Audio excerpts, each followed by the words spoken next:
नमस्कार दोस्तों, कैसे हैं? मैं नान अहमद। देश में पिछले 14 साल से क्या हो रहा है? बात 14 साल ही आप मान के चलें, 2012 के बाद ही सिचुएशन तो इस तरह का हो चुका था। लेकिन 2014 के बाद एक पूरी तरह से cult politics, cult journalism start हो गई थी। एक ऐसी क्रांति शुरू हो गई कि कोई भी चीज़, अगर कोई भी अच्छी चीज़ हो रही है तो देश में एक आदमी कर रहा है, और कोई बुरी चीज़ हो रही है तो वो एक साजिश है उस आदमी देश के खिलाफ, उस आदमी के खिलाफ नहीं।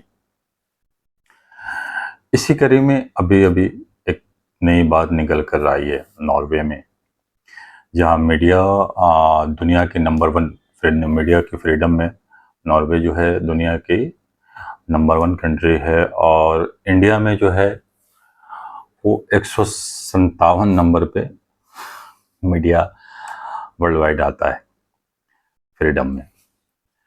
उस मीडिया को भी शर्म नहीं आती है कि हमें फ्रीडम जो है दुनिया में कितनी गिरी हुई लेवल पे मिली है।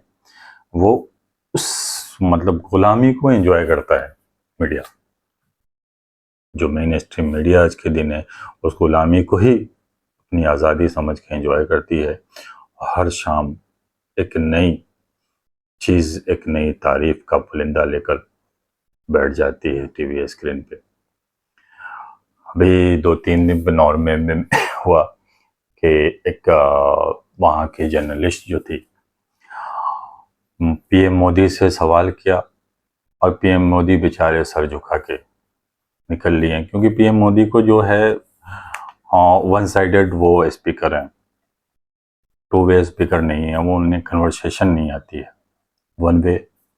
वो कोई भी आपको कन्वर्सेशन में वो एक्सपर्ट हैं, वन वे स्पीच में। Two way speech he can't tolerate the two way speech, two way conversation. ऐसा मतलब उन्होंने कभी भी, इसी वजह से पिछले 12 साल में कभी भी कॉन्फ्रेंस नहीं किया। एक बार ऐसा कॉन्फ्रेंस भी किया तो मैं इसकी तरफ क्या नाम है, अमित शाह की तरफ हाथ इशारा करके कर दिया कि इससे सवाल करो। ऐसा लगा कि मोदी वहाँ, ऐसी खामोशी वहाँ पे दिखती है। आप देख भी सकते हैं गूगल पे, यूट्यूब पे, कि मोदी के फर्स्ट प्रेस कॉन्फ्रेंस या one of the press conference, उसमें देखेंगे मोदी ऐसे बोकर की तरह वहाँ पे बैठे हुए हैं, क्योंकि मोदी इंसान वो बोलने वाला है ही नहीं।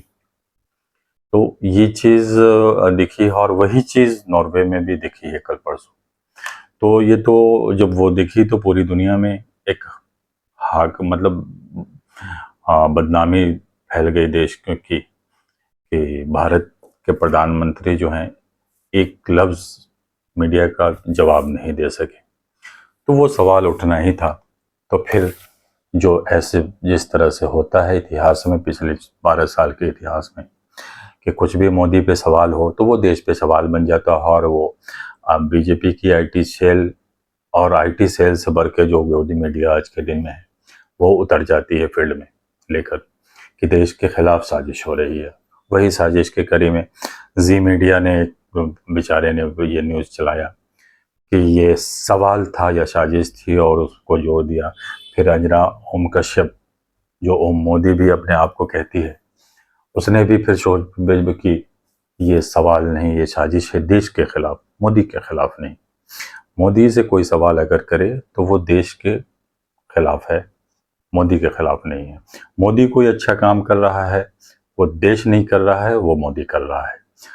अवार्ड मोदी को मिलेगा। कोई भी देश, अभी जो नॉर्वे 5 कंट्री गए तो टॉप जो अवार्ड के बारे में है तो सारे गोदी मीडिया ने चलाया कि टॉप अवार्ड जो है मोदी को मिला। लेकिन सवाल जब हुआ तो साजिश भारत के खिलाफ हुई, देश के खिलाफ हुई। ये मतलब नैरेटिव, ये परसेप्शन कब खत्म होगा देश से? मैं इस बात से परेशान हूँ, और सारे देश के जो इंटेलेक्चुअल हैं, जो कॉकरोच कम्युनिटी के लोग हैं, वो इस बात से परेशान है कि अवार्ड मोदी लेगा और जवाब देश देगा। ये कब तक चलता रहेगा? ये सही इंसाफ नहीं है। धन्यवाद।